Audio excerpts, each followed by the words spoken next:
Assalamualaikum warahmatullahi wabarakatuh. Alhamdulillah ala ni'matillah wassalatu wassalamu ala rasulillah la haula wa la quwata illa billah amma ba'd.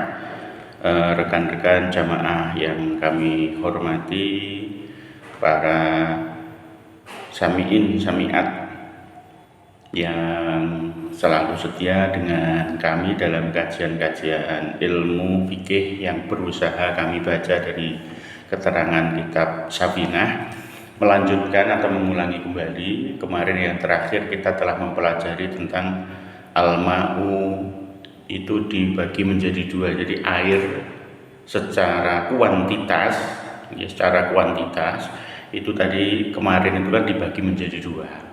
Ada air yang sedikit, ada air yang banyak. Air yang sedikit adalah air yang kurang dari 2 kulah. 2 kulah itu adalah ukuran di mana tempat air itu berukuran 60 cm persegi. Jadi kalau ada sebuah wadah yang di situ untuk tempat air dan wadah itu memiliki ukuran panjang, lebar, dan dalamnya itu adalah 60 cm dengan air yang penuh, bukan hanya wadahnya yang 60 cm persegi namun airnya hanya separuh, tidak, tapi airnya penuh, itu dikatakan air yang banyak. Tapi kalau kurang dari itu dimaksud atau dinamakan air sedikit. Kemarin saya mencontohkan dengan wadah roti. Ini saya menyiapkan sebuah toples, ini toples. Kemudian ini saya contohkan adalah sebuah wadah air atau bak air. Nah, dimaksud 2 kolah itu manakala ini panjang, ini 60 cm, lebarnya 60 cm, dalamnya juga 60 cm, dan ini penuh, maka air ini adalah air banyak. Tapi kalau ini 60 cm, 60 cm, 60 cm, kemudian isinya kurang penuh, kurang mungkin hanya 50 cm terisi air, maka itu masih dinamakan air yang sedikit. Nah, konsekuensinya kalau air sedikit itu akan menjadi air najis ketika kejatuhan najis. Ingat, akan menjadi najis ketika kejatuhan najis walaupun tidak berubah warna, bau, dan rasa. Namun ketika air ini banyak, 2 kulah tadi, 60 cm persegi penuh, atau wadahnya itu bahkan 1 meter persegi penuh, maka itu termasuk air 2 kulah, tidak akan menjadi najis walau kejatuhan najis kalau tidak berubah warna, bau, dan rasanya. Maka ketika kita mungkin di tempat-tempat umum, di toilet umum, atau mungkin membuat sebuah kamar mandi, usahakan bak tampungan air yang kita gunakan untuk istinja, itu adalah mencakup kulatani atau 2 kulah, minimal adalah 60 cm persegi. Atau kita kalau menggunakan ember yang biasa, biasa kan kita ke tempat kamar mandi umum, itu di situ tampungan airnya bukan bak yang permanen namun menggunakan ember. Maka bagaimana? Padahal itu tempat umum. Mungkin ikhtiyatan kita untuk berhati-hati, mungkin saja ketika kita masuk kamar mandi itu airnya masih ada separuh ember. Mungkin di ember itu ada airnya separuh. Tapi kan kita tidak tahu yang sebelumnya menggunakan toilet itu adalah orang yang tahu tentang najis atau tidak, orang yang sudah balik atau belum, atau mungkin kencingnya orang yang kebelet, akhirnya kencingnya sambil berdiri terus kemudian airnya ini, percikan air kencingnya mengenai air yang di dalam ember, padahal ember saja yang hitam biasa kita temui itu kalau kita ukur diameternya belum mencukupi 2 kulah, apalagi itu hanya separuh airnya.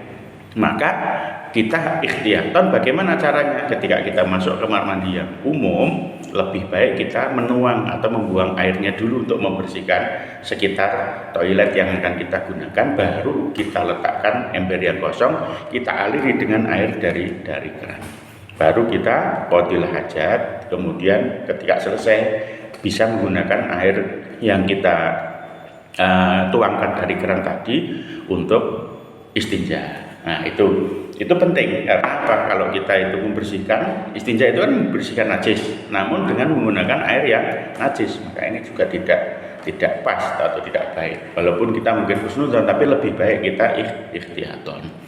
Kemudian lagi mungkin bak mandinya adalah bak mandi permanen, namun kecil, ukurannya mungkin hanya seukuran 30 cm, karena toilet umum itu kan biasanya hanya menyesuaikan tempat. Mungkin tempatnya memang kecil sehingga bak tampungan airnya kecil. Bagaimana solusinya? Kan pasti di dalam toilet itu ada gayung. Maka lebih amannya kita memakai air dengan mengambil air keran itu dengan gayung, bukan nyiduk dari air yang ada di tambungan tadi. Itu lebih aman. Jadi kita sambil qadil hajat mungkin ambil gayung, kemudian kita isi dengan air yang dari keran. Nah, kita kalau tambungan air dari keran itu pasti adalah sebuah tambungan yang besar. Paling tidak kalau saat ini pakai swan itu sudah sangat besar, itu bisa menampung lebih dari ulatani. Maka itu air yang banyak tidak akan menjadi najis kalau tidak berubah warna, bau dan rasanya. Itu untuk ikhtiatan kita terkait air yang sedikit dan air yang banyak. Kemudian perhatian yang berikutnya, ketika mungkin ibu-ibu ini, saya lebih fokus kepada ibu-ibu karena memang ibu yang biasanya mengerjakan mencuci pakaian di rumah. Nah, mungkin kita memiliki keluarga, anak atau mungkin bayi yang ketika mereka itu qadil hajat, mungkin pipis, belum mengetahui cara istinja yang baik, sehingga dimungkinkan anak-anak kita itu masih ada najis yang tertinggal di batang zakar, sehingga ketika sudah selesai qadil hajat kemudian celananya itu dibalik nih, itu masih ada ceceran air kencing yang mungkin mengenai celana. Bagaimana? Kita harus pandai-pandai ibu-ibu ya, terutama ibu-ibu, karena memang yang bisa nyuci ibu-ibu, memisahkan mana pakaian yang najis dan mana pakaian yang hanya sekedar kotor. Kalau pakaian najis kita campur dengan pakaian yang hanya sekedar kotor, kemudian kalau kita rendam, biasanya kita rendam pakainya bak paling besar itu juga belum mencukupi kulatani, belum ada 2 kulah. Maka ketika kita rendam dalam satu tempat yang sama, umpamanya ini kita anggap bak yang besar itu, yang hitam itu, kita rendam. Ini baik pakaian anak kita yang kena najis atau pakaian kita sendiri yang kena najis dengan pakaian yang sekedar kotor. Ini nanti akan berefek yang tidak baik. Karena setelah itu kemudian kita cuci. Setelah kita cuci, bilasnya juga sama. Dengan cara setelah kita cuci kita masukkan ke dalam bak yang sama, terus kemudian tidak kita aliri air, hanya kita celup-celupkan kepada ember yang jumlah atau volume airnya belum ada kulatani. Maka itu nanti semua pakaian malah menjadi kena najis karena dicuci dengan air mutanajis. Nah, bagaimana kalau toh kita lebih baik bisa memisahkan mana pakaian yang hanya sekedar kotor, mana pakaian najis? Maka pakaian najis kita cuci secara tersendiri dulu. Kalau pakai mesin cuci bagaimana?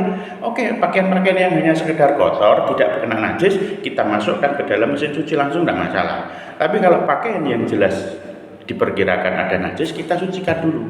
Bagaimana? Kita lihat najisnya apa. Kalau najisnya adalah najis hukmiyah, nanti di belakang sebenarnya ada najis mungkin percikan air kencing yang kita tidak tahu pasti di mana tempatnya. Itu kan kita cukup mengalirkan air sampai mengalir. Kalau najisnya ainiyah, mungkin terkena kotoran ayam, kita hilangkan dulu najisnya. Terus kemudian kita cuci dulu, hanya sekedar dengan menggunakan air sampai hilang sifat najisnya, baik warna, bau dan rasa. Setelah itu baru kita masukkan ke mesin cuci. Karena mesin cuci itu airnya itu juga tidak mencukupi kulatani. Maka kalau digunakan untuk membersihkan najis, mensucikan pakaian yang kena najis, itu kurang. Karena apa? Setelah dari mesin cuci biasanya tidak ada pembilasan ulang, kecuali beda lagi kalau dari mesin cuci kemudian Anda aliri air yang mengalir, yang air itu diambil dari penampungan yang lebih dari 2 kolah. Nah ini nggih, jadi kaitannya dengan air yang sedikit dan air yang banyak itu adalah terkait tentang penggunaan air untuk mensucikan pakaian atau badan dari najis. Begitu juga air yang sedikit akan mustakmal ketika kita menggunakannya setelah terkena percikan basuhan wajib ketika kita wudhu atau mandi. Ini kaitannya lagi sama wudhu. Kita sering mungkin wudhu pakai ember, ya, ember yang kecil itu mungkin karena keterbatasan air segini, akhirnya ember ini kita kasih air. Lah kita basuhan wajib ini ketika air pertama yang kita basuh wajah, jadi basuhan wajib itu adalah basuhan pertama yang mengenai wajah, ya. Kemudian basuhan yang pertama ke ubun-ubun, kemudian basuhan pertama ke kedua tangan dan kedua kaki, itu namanya basuhan wajib. Maka itu ketika kita basuhan pertama, kemudian ini air kembali dan kembalinya ini ke tampungan air yang kita gunakan untuk wudhu, yang jumlah volumenya air ini kurang dari 2 kolah, ini menjadi air mustakmal, air yang sudah digunakan untuk bersuci, maka tidak boleh untuk melakukan basuhan wudhu yang berikutnya.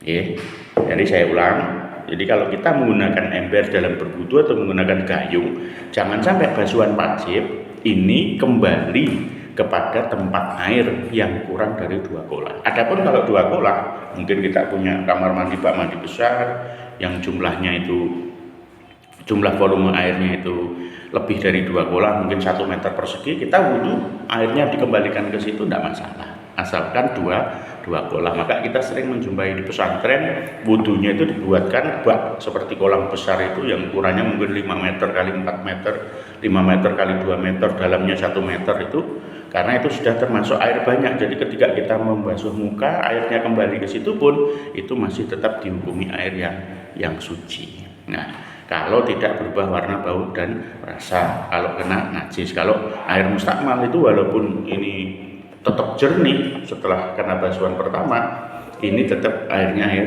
mustakmal. Kemudian yang menjadi perhatian ini mungkin ini sering ini kasus-kasus seperti ini. Mungkin ketika mandi wajib, ibu-ibu, bapak-bapak, ini terutama mas-mas, mbak-mbak, manten anyar ya, mandi wajib yang harus dilakukan pagi sebelum subuh ketika jenengan mau melaksanakan sholat subuh, karena tidak berani memakai air dingin, akhirnya menggunakan air panas. Nah, air panas itu biasanya hanya ditaruh di ember. Maka usahakan air, boleh tidak mandi dengan air hangat yang dipanaskan dengan api? Boleh, tapi jangan sampai ketika jenengan ambil gayung kemudian nyiduk banyu, nyiduk itu ambil air, kemudian untuk Anda mandi gerujukan wonten, air di basuhan dari tubuh ini kembali ke ember yang jenengan gunakan untuk nampung air hangat tadi. Jadi bagaimana caranya? Usahakan ember yang kita gunakan untuk mandi ini tadi yang isinya air hangat itu kita taruh di atas, ya, di atas. Jadi jangan di bawah, jangan malah mandi wajibnya jegur di bak kayak anak kecil, kayak bayi yang dimandikan, itu jangan. Karena itu air yang ketika sudah kita gunakan untuk membersihkan hadas, basuhan wajib, itu ketika kembali namanya air mustakmal. Mungkin itu penjelasan yang agak dalam terkait pengajian kita atau kajian kita tentang al-ma'u al-qalilu wal kasir ya kemarin, air yang sedikit dan air yang banyak. Adapun kalau air banyak, umpamanya kita mandinya serulup, ya ada masalah ya, di kalen mungkin ya, di sungai atau di lautan kita mandi wajib sambil jeguran tidak masalah, karena airnya air yang banyak. Atau mungkin di kolam renang, kita mandi wajibnya di kolam renang yang luasnya itu lebih dari 2 kolah, itu tidak masalah. Namun kalau menggunakan ember, usahakan jangan air basuhan wajib itu jangan sampai kembali ke ember yang kita gunakan untuk tempat air panas. Mungkin itu dulu untuk kajian tentang pendalaman al-ma'u al-qalilu wal katsir. Wallahu a'lam bishawab. Semoga dimudahkan dalam memahami dan mengamalkannya. Wa minkum akhiran. Assalamualaikum warahmatullahi wabarakatuh.